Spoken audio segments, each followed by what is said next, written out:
Good morning everyone. स्वागत है आप सभी का हमारे यूट्यूब चैनल मैथ्समेंट क्लासेज में। हमने पिछली वीडियो में घातांक के बारे में अध्ययन किया था। आज हम उसी टॉपिक के बारे में आगे अध्ययन करेंगे। तो देखिए दोस्तों, मैंने घातांक से संबंधित आपको कुछ नियम बताए थे लास्ट वीडियो में। तो देखिए, मैं यहाँ पर उनका एक बार रिवाइज करता हूँ। जैसे हमारा जो घातांक टॉपिक था उसमें ये पहला नियम था कि जब आधार समान होते हैं तो घातें क्या होती है, जुड़ जाती है। जैसे a की पावर m गुणा a की पावर n, यहाँ पर आधार है जो दोनों का क्या है, समान है, इसलिए ये जो घातें हैं वो आपस में क्या होंगी, जुड़ जाएंगी। इसी प्रकार दूसरा नियम था कि जब हम कोई 1/a की पावर m लिखते हैं, यानी कि बटा में अगर कोई घात लिखते हैं तो वो घात ऊपर जब जाती है तो वो माइनस में बदल जाती है। जैसे देखिए, 1/a की पावर m का मतलब होगा कि a की पावर माइनस m, यहाँ पर प्लस की घात थी तो ऊपर जाने पर किसकी घात हो गई, माइनस m की घात हो गई दोस्तों। और तीसरा हमारा नियम था कि जब a की पावर m बटा a की पावर m, इन दोनों का भी आधार समान है लेकिन घातें बराबर है और आपस में क्या कर रहे हैं, इनका भाग दे रहे हैं, तो ये क्या होगा, a की पावर m माइनस n। मैंने अभी यहाँ पर बताया था कि नीचे की घात ऊपर जाएगी तो वो किस में बदल जाएगी, माइनस में बदल जाएगी, तो ये माइनस का n हो गया। और चौथा नियम था अपना कि a की पावर m की घात n, मतलब घात के ऊपर क्या लगा हुआ है, घात लगी हुई है। जब घात के ऊपर घात होती है तो वो दोनों घातें आपस में क्या हो जाती हैं, गुणा हो जाती हैं। इसलिए मैंने यहाँ पर लिखा a की पावर m की पावर n बराबर हो गया a की पावर m गुणा n। और ये जो पांचवा नियम है वो ये है कि अगर आधार कुछ भी हो और उसकी अगर घात 0 है, यानी कि आधार ये मान लो कि 5 है, 5 की पावर 0, इसका मतलब 1 होगा। इसका मतलब अपन ना तो 5 करेंगे, ये तो 5 लिखना गलत होगा, और 0 लिखना भी क्या होगा, गलत होगा। हम क्या लिखेंगे, 1 लिखेंगे। इसका मतलब ये हुआ कि a की पावर 0 बराबर 1। यहाँ पर आधार, a जो आधार है वो कुछ भी हो सकता है, तो उस और घात 0 हो तो मान कितना आएगा, 1 आएगा। मैं उम्मीद करता हूं कि आपको ये जो नियम है वो आपको समझ में आए होंगे। तो चलिए दोस्तों, हम इन्हीं नियमों के आधार पर कुछ हमारे क्वेश्चन होते हैं उनके बारे में थोड़ा बहुत अध्ययन करते हैं। तो देखिए दोस्तों, हमारा पहला क्वेश्चन है, निम्न को घातांक रूप में लिखो। इसका मतलब ये हुआ कि ये जो हमने पास जो अंक दे रखे हैं गुणा गुणा करके, उनको हमको घातांक रूप में लिखना है। मैंने आपको पहले ही घातांक के बारे में बताया था कि जब एक ही अंक को बार बार गुणा करते हैं, यानी कि एक जो भी अंक है, जिसे a मान लिया हमने अंक है, वो n बार गुणा हो रहा है, तो उनका जो संक्षेप रूप लिखते हैं उन्हें क्या कहते हैं, घातांक कहते हैं। तो देखिए दोस्तों, यहाँ पर लिखेंगे निम्न को घातांक रूप में लिखो। तो देखो, एक यहाँ पर आधार कितना है, 5, यहाँ पर आधार है वो कितना है, 5 है। ये आधार 5 कैसे, क्योंकि हमने पढ़ा था कि कोई भी अंक जो स्वयं के साथ, तो स्वयं के साथ 5 ही गुना हो रहा है, तो आधार कितना हो गया, 5। और अपने पास घात ज्ञात करेंगे तो घात कितनी आएगी, देखिए दोस्तों, 1 2 3 4 और 5, तो घात कितनी हो गई, 5। तो हम लिखते हैं, यानी कि घातांक रूप का अगर अपन फॉर्मूला करते हैं तो ऐसे a की पावर n आएगा। तो यहाँ पर आधार कितना है, 5, और घात कितनी लगी हुई है, 5। मैंने बताया था कि जो a होता है वो तो होता है आधार। तो देखिए दोस्तों, a की पावर n मैंने लिखा था, घातांक रूप में अपने लिखा था। तो देखिए यहाँ पर आधार कितना है, 5, और घात कितनी है, 5। तो इसका जो घातांक रूप हो गया वो क्या हो गया, 5 की घात 5। ये हमारा आंसर हो गया। हमारे पास इस तरीके से कोई भी क्वेश्चन आ सकता है। जैसे मैं देखता हूँ, मैंने ले लिया 3 गुणा 3 गुणा 3 गुणा 3, मैंने इस प्रकार से लिख लिया। अब पूछ लिया गया कि इसका घातांक रूप बताइए दोस्तों। तो देखिए क्या होगा इसका घातांक रूप। देखिए यहाँ पर आधार कितना है, यहाँ पर 3 है, घात गिनेंगे 1 2 3 और 4, यहाँ पर 4 घात हो गई, तो ये तो 3 की घात 4 हो गई, तो ये इसका क्या हो गया, घातांक रूप हो गया। अब देखिए दोस्तों, आगे चलते हैं हमारा नेक्स्ट क्वेश्चन की ओर। तो देखिए हमारा नेक्स्ट क्वेश्चन है, वो इस प्रकार से है कि -2⁴ का मान ज्ञात करना है। किसका मान ज्ञात करना है? -2⁴ का मान ज्ञात करना है। मैंने कल आपको एक चीज बताई थी कि जब -a⁴m और a⁴m ये जब माइनस बाहर होता है और ये जब सम संख्या होती है m क्या होती है? सम संख्या। m होती है क्या? सम संख्या। तो ये दोनों क्या नहीं होते? इक्वल नहीं होते। तो उसी प्रकार से अब ये जो -2 है, यहाँ पर आधार कितना आ गया? -2 आ गया। आधार कितना आ गया? ये आधार आ गया हमारे पास -2। ये -2 क्या आ गया? आधार आ गया। तो देखिए दोस्तों, आगे चलते हैं। तो इसमें हम क्या करेंगे? अपन को -2⁴ का मान ज्ञात करना है। तो क्या करेंगे? मैंने आपको बताया था कि ये जो आधार है और ये जो घात 4 है, इसका मतलब क्या है कि ये जो आधार है वो स्वयं से कितनी बार गुना है? 4 बार गुना है। तो देखिए दोस्तों, यहाँ पर क्या करेंगे अपन? यहाँ पर जो आधार है इसको आपस में कितनी बार गुणा करेंगे? 4 बार गुणा करेंगे। 3 और ये लो जी, 4 बार गुणा हो गया। फिर मैंने आपको एक कंसेप्ट बताया था कि जब हम माइनस को माइनस से गुणा करते हैं तो क्या आता है? प्लस। और प्लस को माइनस से गुणा करते हैं तो क्या आता है? माइनस। और माइनस को प्लस से गुणा करते हैं तो क्या आता है? माइनस। और प्लस को प्लस से मल्टीप्लाई करते हैं तो क्या आता है? अपने पास प्लस आता है। तो अपन को यहाँ पर ध्यान में रखनी पड़ेगी ये बातें कि देखो, माइनस को माइनस से मल्टीप्लाई किया तो कितना आ गया? माइनस को माइनस से मल्टीप्लाई किया तो क्या आ गया? प्लस आ गया। तो यहाँ तक तो हो गया प्लस। अब यहाँ पर प्लस है, यहाँ पर माइनस है, फिर प्लस को माइनस से गुणा करेंगे तो ये रहा प्लस और ये रहा माइनस। प्लस को माइनस से गुणा करेंगे तो क्या आएगा? माइनस। तो यहाँ तक बात हो गई माइनस की। अब देखिए, यहाँ पर माइनस आ गया, फिर यहाँ पर माइनस आ गया। तो वही बात करेंगे कि माइनस को माइनस से गुणा करेंगे तो कितना आ जाएगा? प्लस। तो फाइनली हमारे पास क्या निकल के आ गया? प्लस निकल के आ गया। तो यहाँ पर लिख लेंगे अपन, प्लस का चिन्ह लगा देंगे। आप देखिए आगे, यहाँ पर ये जो दो हैं, दो दो और ये दो, ये 4 बार आपस में गुणा हो रहे हैं। तो देखो, कर लो इनको गुणा। 2 दूनी 4, 4 दूनी 8 और 8 दूनी 16 है। तो देखिए, ये लो जी, ये +16 इनका क्या आ गया? आंसर आ गया है। देखिए, मैं एक बार रिवीजन करता हूं इसका। जैसे -2⁴ का मान याद करो, ये अपने पास क्वेश्चन है। मैंने बताया था कि यहाँ पर जो ये आधार होता है और यहाँ पर ये घात होती है। तो जब आधार स्वयं के साथ जितनी बार गुणा होता है वो यहाँ पर लिखा जाता है। तो यहाँ पर क्या किया गया कि ये जो आधार -2 है वो स्वयं से कितनी बार गुणा है? 4 बार गुणा है। तो देखिए, मैंने यहाँ पर 4 बार गुणा कर दिया। -2 गुणा -2 गुणा -2 गुणा -2। फिर हमारे पास ये माइनस माइनस गुणा करने के भी कुछ नियम होते हैं, उस हिसाब से हम गुणा करते हैं। जैसे माइनस माइनस को गुणा किया, क्या आया? प्लस। प्लस को माइनस से गुणा किया, माइनस। माइनस को प्लस से माइनस, और प्लस को प्लस से मल्टीप्लाई करेंगे तो क्या आएगा?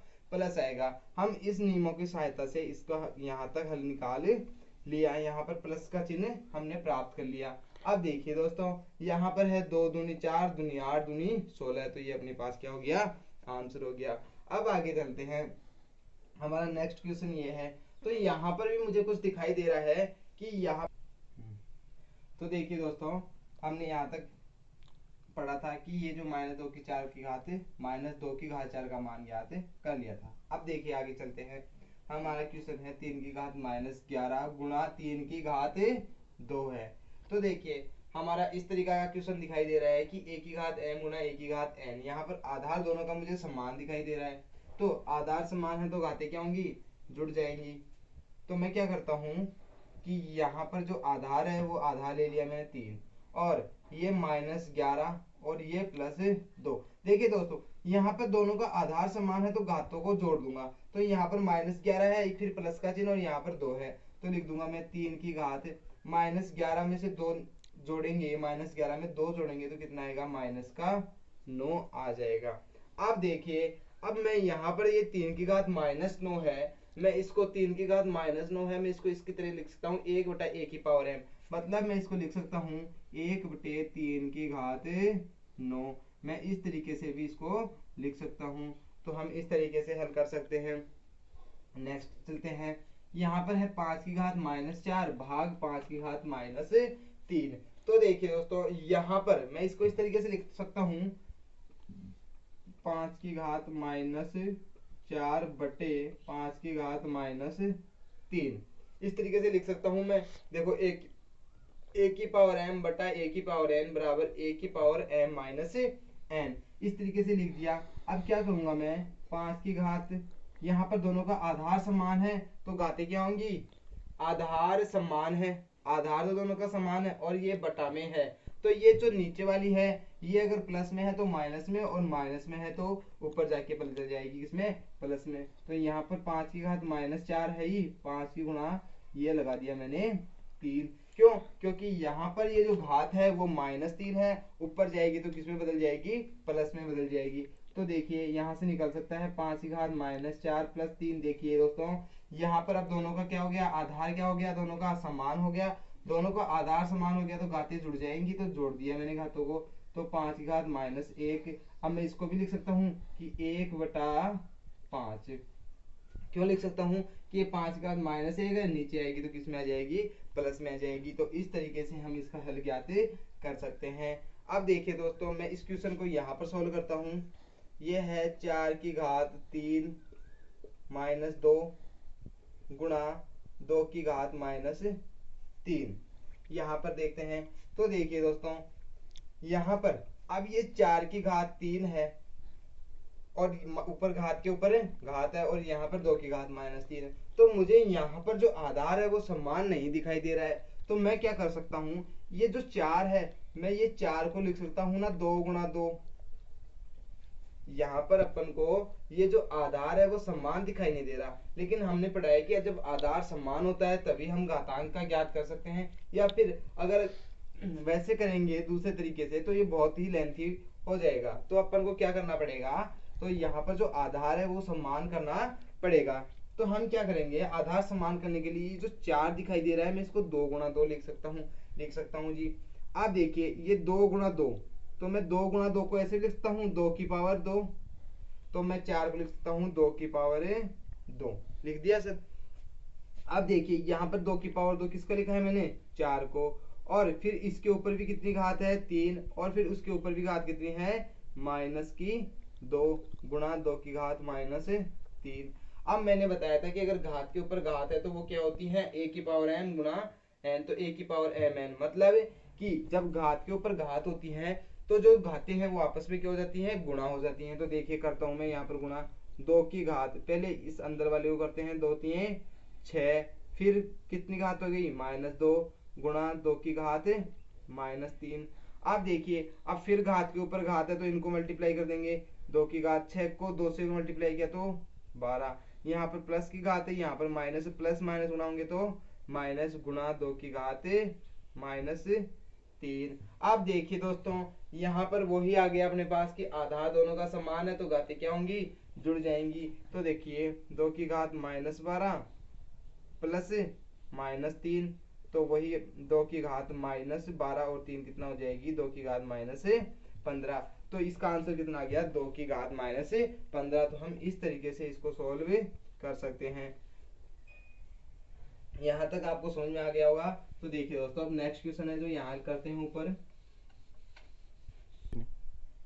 तो देखिए नेक्स्ट क्वेश्चन है अपने पास ये था कि 9⁻4 भाग 3⁻11।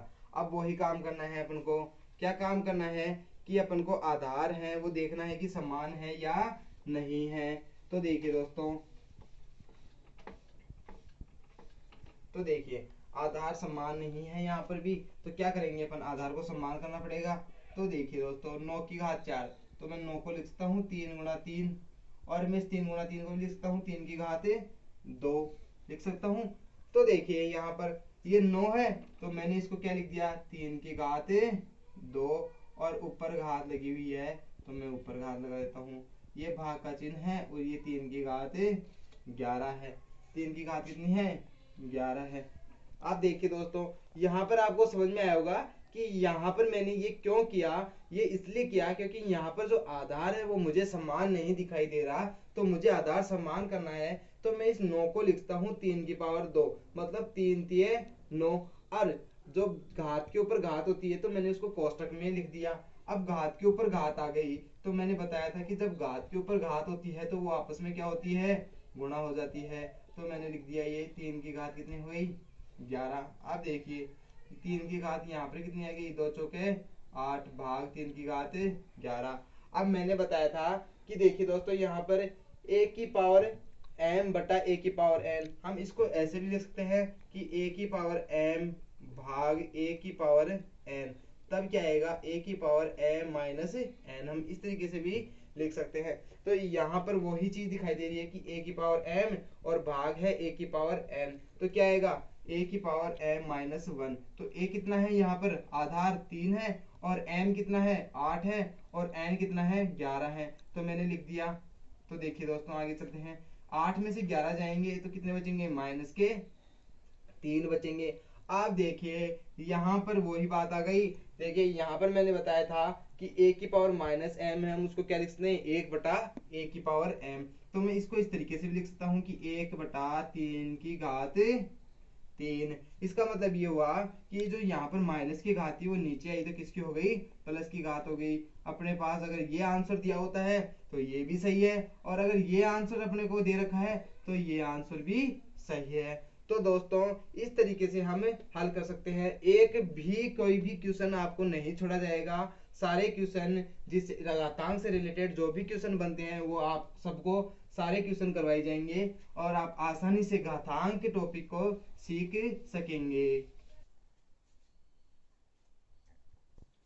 तो देखिए दोस्तों, घातांक से संबंधित कुछ महत्वपूर्ण बिंदु हैं, उनकी चर्चा हम करते हैं। जैसे यहाँ पर मैं पहला जो पॉइंट है वो ये है कि यदि घातांकीय संख्या का आधार शून्य हो, मैंने आपसे पहले बता चुका हूं मैं कि जैसे a की पावर मैंने n लिखा है तो यहाँ पर a क्या है, आधार है। क्या है ये, आधार है। तो यहाँ पर बोला गया है कि यदि घातांकीय संख्या का आधार शून्य हो, यानी कि जो a है अगर वो क्या है, शून्य है, यानी कि आधारीय संख्या का जो आधार है वो शून्य हो तथा घात धनात्मक हो तो संख्या का मान सदैव क्या होगा, शून्य ही होगा। जैसे देखते हैं, यहाँ पर देखते हैं कि जैसे मान लो कि ये तो क्या है, आधार शून्य हो गया तथा घात धनात्मक हो गई। मान लो कि मैं इसकी घात कितनी कर देता हूँ, 5 कर देता हूँ, तो इसका मान कितना होगा, ऑलवेज कितना होगा, 0 ही होगा। ये कैसे होगा, देख लिए दोस्तों कि 0 की घात 5 का मतलब ये हुआ कि ये 0 है वो आपस में अपने स्वयं से कितनी बार गुना है, 5 बार गुना है। तो ये अगर आप 0 को कितनी बार भी गुना कर लो हमेशा क्या आएगा, हमारे पास शून्य ही प्राप्त होगा। तो इसी हिसाब से देख सकते हैं अपन, यदि घातांक की संख्या का आधार शून्य हो, आधार जो है वो शून्य होगा तो घात धनात्मक हो, और आधार तो शून्य हो और घात धनात्मक हो तो संख्या का मान हमेशा क्या होगा, संख्या का जो मान प्राप्त होगा अपन को वो सदैव शून्य ही प्राप्त होगा। ये मैंने आपको एग्जांपल बता दिया कि 0, ये कोई आधार 0 ले लिया, इसकी घात मैंने धनात्मक 5 ले ली, तो इसका मान हमें कितना प्राप्त होगा दोस्तों, 0 ही प्राप्त होगा।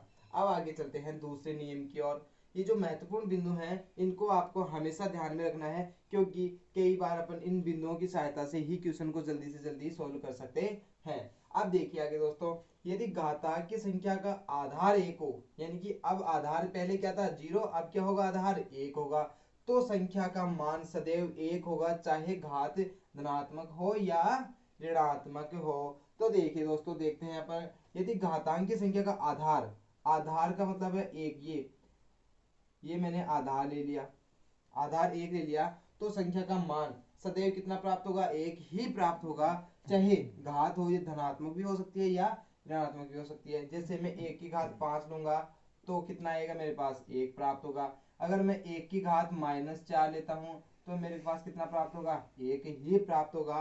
यानी कि यहाँ पर बोला गया है कि जब आधार तो 1 हो और घात हो जो चाहे धनात्मक हो या ऋणात्मक हो, हमेशा उसका मान कितना प्राप्त होगा, 1। लेकिन अपने पास ये जो आधार है वो कितना होना चाहिए, 1 होना चाहिए। तो ये जो दूसरा बिंदु है वो हम इस तरीके से इसको देखते हैं। अब तीसरा बिंदु इस प्रकार से है कि यदि किसी घातांकीय संख्या का आधार धनात्मक है, यानी कि कोई घातांकीय संख्या है उसका आधार क्या है, धनात्मक है, यानी कि पॉजिटिव है, चाहे 1 से छोटा हो या 1 से बड़ा, यानी कि 0 तो नहीं लेंगे अपन, 0 लेंगे तो उसका मान हमेशा 0 प्राप्त होगा। अपन क्या लेंगे, या तो एक से छोटा होगा या एक से बड़ा होगा, तो उसकी घात चाहे धनात्मक हो या ऋणात्मक, उसका मान सदैव धनात्मक ही होगा। जैसे देखते हैं, मैंने ले लिया 5 की घात 5, ये ले लिया। अब मैंने देखो 5 एक से बड़ा है, यानी कि आधार है जो धनात्मक है, और कितना बड़ा है, एक से बड़ा है, और उसकी घात चाहे धनात्मक हो या ऋणात्मक, उसकी घात कितनी ले ली मैंने, धनात्मक ले ली, तो इसका मान सदैव कौन सा प्राप्त होगा, धनात्मक ही प्राप्त होगा, मतलब पॉजिटिव ही प्राप्त होगा। तो दोस्तों इस प्रकार से हम घातांक से संबंधित ये महत्वपूर्ण बिंदु हैं, इनका अध्ययन करके हम जो क्वेश्चन होंगे उनको हम आसानी से तुरंत सोल्व कर सकते हैं। और इन बिंदुओं से आगे और हैं जो इनकी चर्चा हम आगे करते हैं।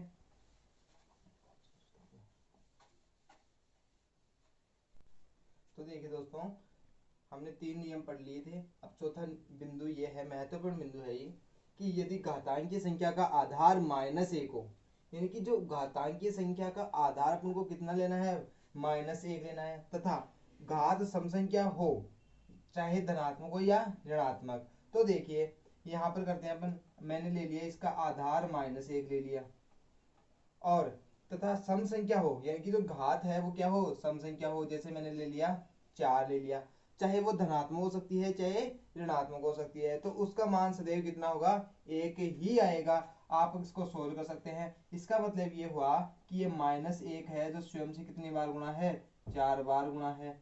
अब देखिए दोस्तों, मैंने आपको यहाँ पर पहले ही बता रखा है कि माइनस माइनस को गुणा करने पर प्लस आता है, फिर प्लस को माइनस गुणा करने पर माइनस आता है, फिर माइनस को माइनस से गुणा करने पर प्लस आता है, प्लस हो गया। और एक को चाहे अपने आप से या स्वयं से कितनी बार भी गुणा कर दो, कितना आएगा, 1 ही आएगा। इसी प्रकार यदि अब देखते हैं कि ये जो बिंदु है वो सही है। देखो यदि घातांक संख्या का आधार -1 हो, यानी कि -1 हो गया, तथा घात कितनी है, सम संख्या है, चाहे धनात्मक हो या ऋणात्मक, उसका मान कितना होगा, हमेशा 1 ही प्राप्त होगा। परंतु यदि घात विषम संख्या हो कि मान लो कि मैंने -1 की घात कितनी ले ली, 5 ले ली, तो देखिए तो उसका मान सदैव -1 होगा। -1 को अपन 5 बार गुणा करेंगे तो माइनस का चिन्ह आएगा और 1, मतलब अगर सम संख्या है धनात्मक, ये घात है जो सम संख्या है, चाहे वो धनात्मक हो या ऋणात्मक, तब उसका मान कितना आएगा, हमेशा सदैव 1 आएगा। और यदि घात विषम संख्या हो तो उसका मान सदैव कितना आएगा, -1 आएगा। तो देखते हैं अगला नेक्स्ट बिंदु, कि एक से छोटे धनात्मक आधार पर, अपना जो 5वां पॉइंट है वो क्या है, कि एक से छोटे धनात्मक आधार पर ऋणात्मक घात होने पर परिणाम 1 से बड़ा, जबकि एक से बड़े धनात्मक आधार पर ऋणात्मक घात होने पर परिणाम 1 से छोटा प्राप्त होगा। आपने ये पढ़ तो लिया लेकिन समझ में कुछ नहीं आया। तो देखिए दोस्तों, अपन देखते हैं इसका एक एग्जाम्पल से समझते हैं इसको, कि ये किस प्रकार का बिंदु है और इसके क्वेश्चन किस तरीके से अपन कर सकते हैं। जैसे मैं एग्जाम्पल लेता हूँ, अपन ने पढ़ा है कि एक से छोटे धनात्मक आधार पर, तो मान लीजिए मैं एक से छोटा धनात्मक आधार ले लेता हूँ, एक से छोटा मैं ले लेता हूँ 1/2 ले लिया मैंने, मान लो कि ये 1/2 ये एक से तो छोटा ही है, और इस पर जो आधार पर जो ऋणात्मक घात होने पर मैंने इसकी घात कितनी ले ली, ऋणात्मक घात ले ली मैंने 4।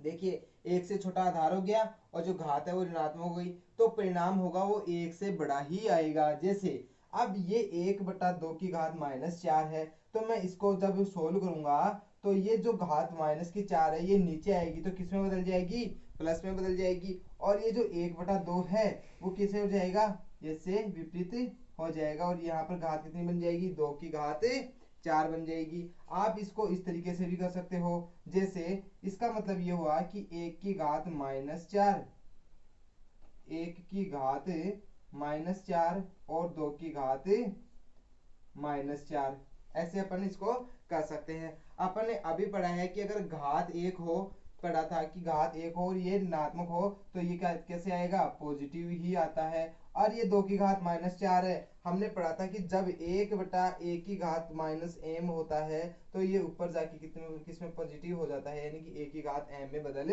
जाता है। तो मैं इसको लिख दूंगा कैसे, 2 की घात प्लस की 4, तो ये 1 आ गया, ये 2 की घात 4 का मतलब हो गया 16।